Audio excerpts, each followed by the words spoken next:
मंडळी, मुंबई महानगरपालिका फक्त देशातील नाही तर संपूर्ण आशियातील सर्वात मोठी, सर्वात श्रीमंत आणि सर्वात प्रभावी महानगरपालिका आहे. आणि आज या मुंबई महापालिकेवर पहिल्यांदाच भाजपचा महापौर बसणार आहे. हा फक्त एक निवडणूक निकाल नाही, तर 25 वर्षाच्या एका राजकीय युगाचा शेवट आहे. गेल्या पाव शतकापासून बीएमसी म्हणजे शिवसेना आणि शिवसेना म्हणजे ठाकरे मातोश्रीतून मुंबई महापालिकेची सत्ता चालवली जायची. दर निवडणुकीनंतर मातोश्रीत जल्लोष असायचा. पण यावेळी तोच मातोश्रीचा परिसर शांत आहे आणि सन्नाटा अनेक प्रश्न निर्माण करतो. आज भाजपने केवळ मुंबई नाही तर महाराष्ट्रातील 29 पैकी तब्बल 25 महापालिका जिंकल्या आहेत. ठाकरे बंधूंची युती संपूर्ण विरोधक सगळ्यांना पराभूत करत भाजपने स्पष्ट संदेश दिला आहे. आता प्रश्न असा आहे, बाळासाहेब ठाकरेंच्या वारसाचं पुढे काय? राज आणि उद्धव ठाकरे यांच्या राजकारणाचं भवितव्य काय? 25 वर्षानंतर शिवसेनेचा किल्ला ढासळला आहे. उद्धव ठाकरे यांची शिवसेना बीएमसीत आता विरोधी पक्षात बसणार आहे. राज ठाकरे यांच्या मनसेला अवघ्या 6 जागावर समाधान मानावं लागलं आहे. दुहेरी आकडाही गाठता आलेला नाही. महत्वाचं म्हणजे 20 वर्षानंतर राज आणि उद्धव ठाकरे एकत्र आले.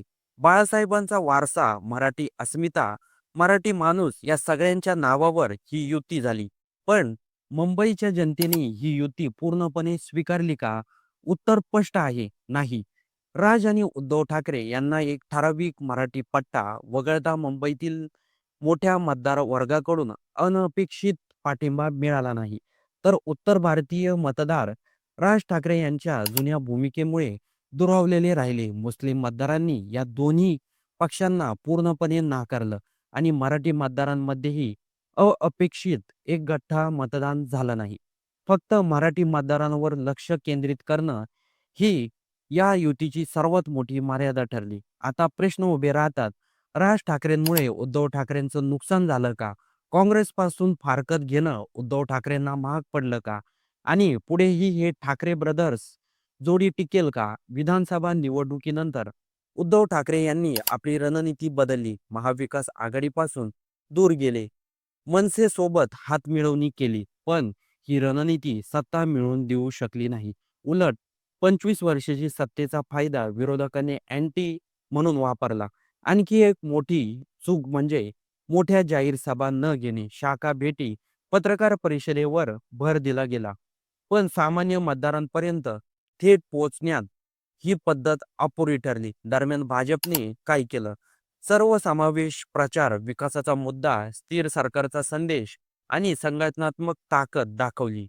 परिणाम काय झाला? भाजप 88 ते 89 जागा, शिवसेना शिंदे गट 28 ते 29 जागा, ठाकरे गट 65 ते 67 जागा, मनसे केवळ 6 जागा. आता मुंबई महापालिकेत महायुतीचा महापौर बसणार हे निश्चित आहे. महापौर कधी निवडला जाईल? सूत्रांनुसार 26 जानेवारी नंतर महापौर निवड प्रक्रिया होईल. कारण मुख्यमंत्री देवेंद्र फडणवीस दावोस दौऱ्यावर आहेत. महापौराची थेट निवड होत नाही. निवडून आलेले नगरसेवक आपल्यामधून महापौर निवडतात. बहुमत असलेल्या पक्षांचा नगरसेवक महापौर बनतो. महापौराचा कार्यकाळ 2.5 वर्षाचा असतो. महापौर म्हणजे मुंबईचा प्रथम नागरिक. सभागृहाचा अध्यक्षपद, लोकशाही पद्धतीनं कामकाज चालवणं, नागरी प्रश्नावर चर्चा घडवून आणणं, शिस्त राखणं या सगळ्या जबाबदाऱ्या महापौरावर असतात. शेवटी एक महत्वाची गोष्ट, राज ठाकरे यांनी सोशल मीडियावर लिहिलेली पोस्ट, काय चुकलं, काय कमी पडलं याचं विश्लेषण करू हे मान्य करणं म्हणजे पराभव स्वीकारून पुढची दिशा ठरवायची तयारी. पण प्रश्न अजूनही कायम आहे. बाळासाहेबांचा वारसा पुढे कोण नेणार?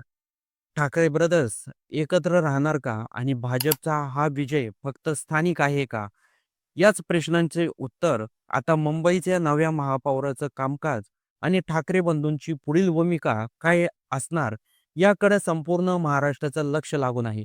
मुंबई महापालिकेमध्ये ठाकरे बंधूंना यश जेवढ्या पाहिजे होतं तेवढं मिळालं नाही. ठाकरे बंधू हे एकत्र लढले. मतमोजणी सुरू होते तेव्हा सगळ्यांना अपेक्षा होती की ठाकरे बंधूंची सत्ता मुंबई महापालिकेत येईल.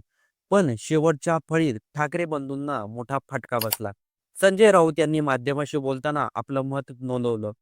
आमचे 60 नगरसेवक फोडले, पण त्यातले 90% पडलेले आहे.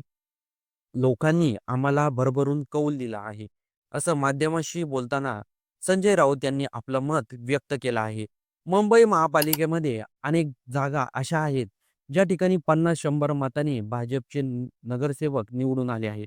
मुंबईतील मराठी माणसांनी राज ठाकरे आणि उद्धव ठाकरे यांना पूर्ण पाठिंबा दिला. आपली पूर्ण ताकद पणाला लावली. यामध्ये खास करून बोललं जात आहे, की मुंबईमध्ये मराठी माणसांचा टक्का हा कमी झाला. त्यामुळे भाजपच्या जास्तीत जास्त जागा निवडून आल्या आहेत. पण लोकांनी उद्धव ठाकरे, राज ठाकरे यांची निवड केली. तर शिंदेंना लोकांनी डावललेलं आहे. शिंदेचा पक्ष हा 3 नंबरचा पक्ष झाला आहे. आता भाजपनंतर सर्वात जास्त जागा हे उद्धव ठाकरे आणि राज ठाकरे यांच्या पक्षाला मिळालेल्या आहे. मुंबईसह महाराष्ट्राची निवडणूक प्रक्रियेबद्दल आपलं काही मत असेल तर ते कमेंट बॉक्समध्ये नक्की नोंदवा.